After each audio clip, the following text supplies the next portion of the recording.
அன்பினர்களே, இலங்கையில் இப்பொழுது வாகன விபத்துக்கள் அதிகரித்த வண்ணமே இருக்கின்றது. அரசாங்கம் எந்த வகையான சட்டங்களை கொண்டு வந்தாலும் தனியார் கூறுதாக இந்த தனியார் வாகனங்களில் மிக அதிக அளவு விபத்துக்கள் ஏற்பட்டு வருகின்றன. அதனால் இப்பொழுது ஒரு கருத்து நிலவுகின்றது.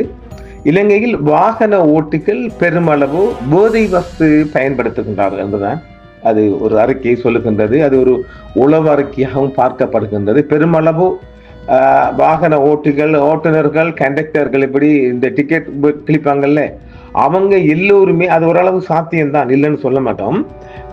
அவங்கள இந்த போதை வஸ்தை அதிக அளவு பாவித்து விட்டு தான் இந்த வாகனத்தை ஓட்டுகிறார்கள் என்பது ஒரு அறிக்கையாக வந்திருக்கு. அதனால் தற்போது தனியார் பேருந்து ஓட்டுநர்களுக்கு இந்த போதைப் பொருள் சம்பந்தமான ஒரு டெஸ்ட் எடுக்கிறது அரசாங்கம் உத்தரவிட்டிருக்கு. இப்படி சிறுநீர் மற்றும் இரத்த மாதிரிகளை சோதனைக்கு உட்படுத்தினால் இவங்களோட வண்டவாளம் தண்டவாளத்துக்கு வந்துடும். இப்பொழுதோ போக்குவரத்து தொழிற்சங்கங்கள் இது குறித்து மிச்சம் கோபமாகவும் கோபம் எழுந்து நாடு முழுவதும் இந்த பேருந்துகளை வேலை நிறுத்தம் செய்ய போறாங்கன்னு அச்சம் காட்டுறாங்க. அப்ப இது நல்ல வேலையா?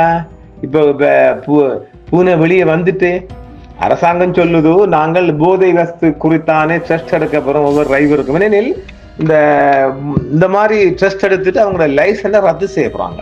இது நல்ல திட்டம் தானே, நல்ல சட்டம் தானே. இப்ப இதையெல்லாம் பொதுமக்கள் ஆதரிக்கணும். பொதுமக்கள் உயிர் அவனுள்ள கையிலான இருக்குது. கிட்டத்தட்ட ஒரு 50-60 பேரை ஏற்றுக்கொண்டு செல்லும் ஒரு ஓட்டுநர் போதை வஸ்தை பாவனை செய்து கொண்டு இந்த வாகனத்தை ஓட்டி முட்டி மோதுகின்ற போது நம்ம மக்களின் உயிர் என்ன ஆகும்? அப்ப அரசாங்கம் கொண்டு வர திட்டம் நல்ல திட்டம் தான். இதைத்தான் எதுக்குறாங்க தொழிற்சங்கங்கள் அவர்கள். அதாவது இப்ப இதே நேரம் இன்னொரு கருத்தும் அவனுக்கு சொல்றாங்க, அந்த தொழிற்சங்கம் சொல்றாங்க, சரி எங்களையும் டெஸ்ட் எடுக்கிற மாதிரி 225 எம்பிக்களையும் டெஸ்ட் எடுங்க சொல்றாங்க.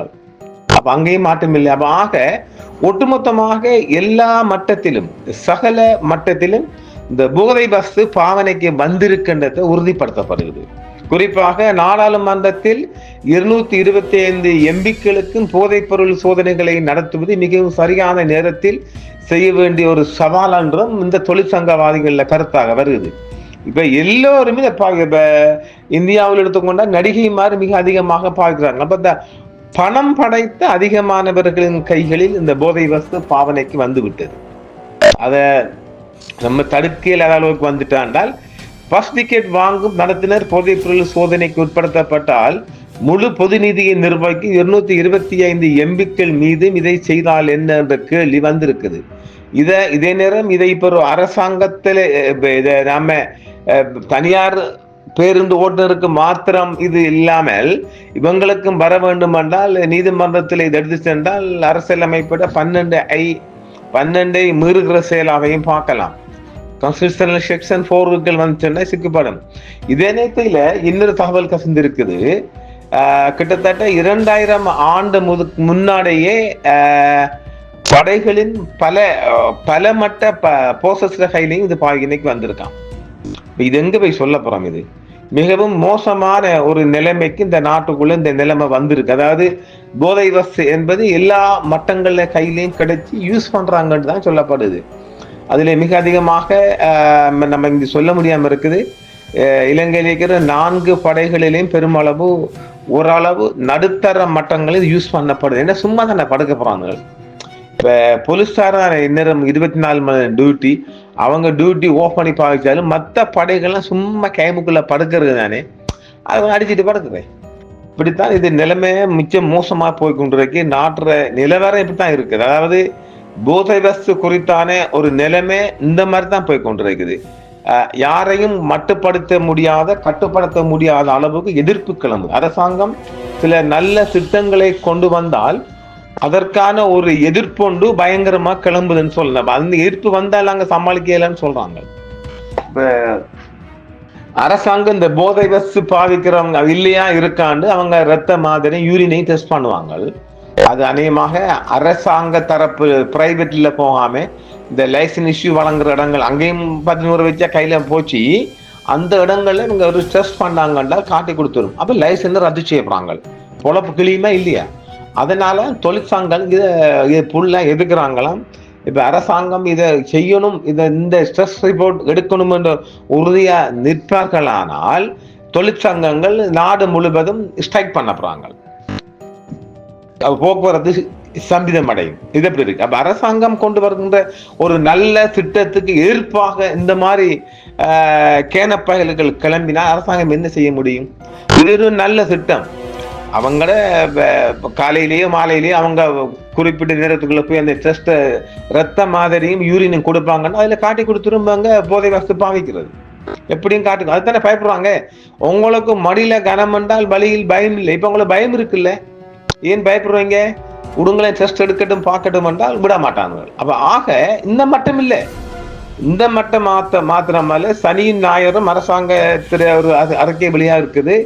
உயர் மட்டங்களில் இந்த போதை வஸ்து உச்சின் ஐஸ் போதை இதெல்லாம் பழசு, அதுக்கு மேல சரக்கு வந்துடுச்சு.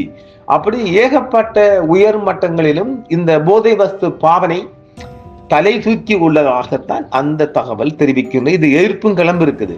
இந்த டெஸ்டிங் நீங்க செய்யக்கூடாது என்று வந்தால் அப்ப பொதுமக்கள் பிரயாணிகளின் பாதுகாப்பில் எந்த உத்தரவாதம் இருக்குது? அரசாங்கம் கொண்டு வர இது நல்ல திட்டம் என்று நாங்கள் வரவேற்கலாம். ஏன்னா அவனை நம்பித்தானே இப்ப ட்ரெயின் சார்ந்தாலும் பரவாயில்ல, அது ஆக்சிடென்ட் பட வாய்ப்பு இல்லை. இது அப்படி இல்லையே, எடுத்து பிடிச்சா போயிட்டே இருக்கு. இது இப்படி இல்லையே, பேருந்து ஓட்டுநர்களை நம்பித்தானே 50-60 மக்கள் போறாங்க. இவண்ட வயிற்றுக்குள்ளேயும் இவண்ட மூளையிலையும் இது இருக்குமானால் என்னன்றது பாதுகாப்பு இருக்க போகுது? இது ஒரு பெரும் இஷ்யூவாக பார்க்கப்படுகிறது. மக்கள் மத்தியில் இது ஒரு பெரிய ஒரு பேசுபொருளாக வந்திருக்குது. இவங்க ஸ்ட்ரைக் பண்ண போறாங்களாம். அரசாங்கம் இந்த டெஸ்டை அமுல்படுத்தல செய்யணும் என்று திட்டத்தை கொண்டு வந்துட்டாங்க. இந்த வாரமும் அடுத்த வாரம் இந்த பிளட் டெஸ்ட், யூரின் டெஸ்ட் எடுக்கிற முண்டு ஆரம்பிச்சாங்கன்னால் நாடு முழுவதும் தனியார் பேருந்து ஓட்டுநர்கள், தனியார் பஸ் சொந்தக்காரங்க எல்லாரும் லொல்லு பண்ண போறாங்க. அப்ப இவங்க லொல்லு பண்ணி தெரிய வருமா? மக்கள்ல பாதுகாப்பு எங்க போகுது? போதை வஸ்து சாரதிகள்ல கூடுதலா இருக்குது. இப்ப தூக்க முழிப்புன்னு சொல்றோம் இல்லையா? நிறைய ஆக்சிடென்ட் பார்த்துருப்போமே. பதுல சைட்ல பார்த்தோம், கண்டி சைட்ல பார்த்தோம், திருவண்ணாமலை சைட்ல பார்த்தோம். எல்லா ஏரியாக்களும் இந்த ஆக்சிடென்ட் தொடர்ந்து இந்த விபத்துக்கள் தொடர்ந்து வர்றதுக்கான முழு காரணம் இந்த போதை வஸ்துன்னு அறியப்பட்டிருக்குது. ஆனா சொல்லுவது என்ன? தூக்க கலக்கம் மட்டும். பொய். தூக்க கலக்கம் இல்ல, போதை வஸ்து இருக்கக்குள்ளே ஒரு 10 கிராம் ஒரு மில்லி 2-3 ஏற்றி தான் முடியாது. இதேவேளை தனியார் பேருந்து உரிமையாளர் சங்கம் அரசாங்கத்திற்கு கடுமையான எச்சரிக்கை ஒன்றை விடுத்துள்ளது. என்னவாம்? பேருந்து சேவை தொடர்பில் சட்டங்கள் கொண்டு வரப்பட வேண்டும் என்பதில் மாற்று கருத்துக்கு இடமில்லை என்ற போதிலும் பொருத்தமற்ற சட்டங்களை அரசாங்கம் அமுல்படுத்தினால் நாடு முழுவதிலும் பஸ் சேவை ஸ்தம்பிதம் அடையும் என தனியார் பேருந்து உரிமையாளர் சங்கத்தின் தலைவர் கேமுனி விஜயரத்ன அரசாங்கத்துக்கு இன்று மிகப்பெரிய ஒரு எச்சரிக்கை விடுத்திருக்கின்றார். நாடு முழுவதிலும் பஸ் போக்குவரத்தினை ஸ்தம்பிக்க செய்து போராட்டம் முன்னெடுக்கப்படும் எனவும் அவர் குறிப்பிட்டுள்ளார். பேருந்து சாரதி மற்றும் நடத்துனர்கள் போதைப் பொருள் பயன்படுத்தியமை கண்டறியப்பட்டால் பேருந்தின் உரிமம் ரத்து செய்யப்படும் என போக்குவரத்து அமைச்சர் பிமல் ரட்நாயக் அவர்கள் தெரிவித்த கருத்துக்கு தான் இந்த பதிலை கெமுனி விஜயரட்ன தெரிவித்திருக்கின்றார். பாருங்க, உறங்கிக் கொண்டிருக்கும் புலிகளை சீண்ட வேண்டாம் எனவும் போதைப் பொருள் பயன்பாடு குறித்து அரச பேருந்துகளிலும் பரிசோதனை நடத்தப்பட வேண்டும் எனவும் அவர் வலியுறுத்தியுள்ளார். நாம ஏற்கனவே சொல்லியும்ல, எல்லா டங்குவாரம் அறந்து போகும் இந்த டெஸ்ட் எடுத்தார். பல்வேறு விடயங்கள் தொடர்பில் விசாரணை நடத்தப்பட வேண்டிய நிலையில் தனியார் போக்குவரத்துக்களை மட்டும் அரசாங்கம் இலக்கு வைப்பதனை ஏற்க முடியாது என்றும் கேமுனி விஜயரட்ன தெரிவித்ததானதும் அரசாங்கத்துக்கு மிகப்பெரிய எச்சரிக்கையாகத்தான் பார்க்கப்படுகின்றது. அவர் சொல்லும் கருத்திலும் ஒரு நியாயம் இருக்குல்ல. பிரைவேட் பஸ் மட்டும் நீங்க ஏன் எடுக்கணும்? கவர்மெண்ட் பஸ்ஸை எடுங்க. கவர்மெண்ட் பஸ் மட்டும் இல்லை, அரசாங்க வாகனங்கள் பாதனையில் இருக்கின்ற சாரதிகள், ஆம்புலன்ஸ் டிரைவர்கள் எல்லா மட்டங்களிலும் இந்த பரிசோதனை நடத்தப்பட்டால் எல்லா டங்குவாரும் அறந்து போகும் என்றால் மிகப்பெரிய பாத்தீங்க தானே. நாளாந்தம் தொன் கணக்கில் தொடர்ச்சியாக போதை பஸ் பிடிபட்ட வண்ணம் இருக்கின்றது. இன்று காலையிலும் லொரியில ஒரு போதை பஸ் செவ்வாய்க்கிழமை பிடிபட்டிருக்கு. இப்படியாக நாடு முழுவதிலும் ஏராளமான வழிகளில், எல்லா வழிகளிலும் இந்த போதை பஸ்கள் பாவனையில் இருக்கின்றது என்பது ஊர்ஜிதமாகின்றது. ஏனெனில் கெமுனி விஜயரட்ன அடம் பிடிக்கின்றார், எங்களை மட்டும் டெஸ்ட் பண்ணக்கூடாது. அப்ப நீங்க பாவிக்கிற அவருக்கு தெரியும். அப்ப ஆக உங்களோட சங்கத்தில எல்லா தனியார் போக்குவரத்து நடத்துனர் பேருந்து சாரதிகள் எல்லாம் போதை வஸ்து பாவிக்கிறாங்க என்பது இதில் ஊர்ஜிதமாகின்றது. இதைத்தான் அவர் தெளிவாக சொல்லாமல் சொல்லிக்கொண்டார். இதுல வர உறங்கிக் கொண்டிருக்க புலிய என்னவா தட்ட வேண்டாமா, உறங்கிக் கொண்டிருக்கும் புலிகளை சீண்ட வேண்டாம். அப்ப அவங்க புலிகள் என்னடா புலி போய் 10 வருஷத்துக்கு 15 வருஷத்துக்கு மேலாகுது, இப்ப இவங்க வர புலிகளாம் என்னங்கடா, இதெல்லாம் கேட்க முடியல. எதுவானாலும் அரசாங்கம் எல்லா மட்டங்களிலும் இனிமேல் இந்த டெஸ்ட் எடுப்பது உறுதி செய்யப்படலாம். அங்கேயும் ஒரு ஊழல் லஞ்சம் தலைவிரித்தாடமும் மலிகிரிக்குது பார்க்கலாம். அரசாங்கத்துக்கும் தனியார் போக்குவரத்து சங்கத்தினருக்கும் ஒரு முருகல் நிலை உச்சகட்டத்தை அடைந்திருக்கின்றது. அரசாங்கம் இருக்குமானால் நிச்சயமாக நாடு முழுவதும் பேருந்து பஸ் சேவைகள் ஸ்தம்பிதம் அடையும் என்பதிலும் மாற்றுக்கிறது இடமில்லை. பார்க்கலாம் அரசாங்கம் என்ன முடிவெடுக்க போகுது என்று. சரி, விட்டுவிட்டு தொலைய வேண்டியதான். சாகுறவன் சாயிடும்னா பிரியாணிகள் தான் பாவம். வேற என்ன செய்ய கிடைக்குது நிலை, சாராயம் அடிச்சுட்டு ஓட்டுறாங்க, அது வேற. இதுல வேற போதை வஸ்து வேற. நல்லா இருக்கும். பார்க்கலாம். நன்றி. மீண்டும் சந்திப்போம் மற்றொரு காணொளியில். என்றும் உங்களுடன் சன்ரைஸ் இந்தியா டிவி சப்ஸ்கிரைப் பண்ணுங்கள், பெல் பட்டனையும் கிளிக் செய்யுங்கள். உங்கள் ஆதரவே எங்கள் சேவை. ஆதரவு தாருங்கள், அரவணைப்போம். மறக்காம சர்ப்ரைஸ் பண்ணுங்க. தேங்க்யூ.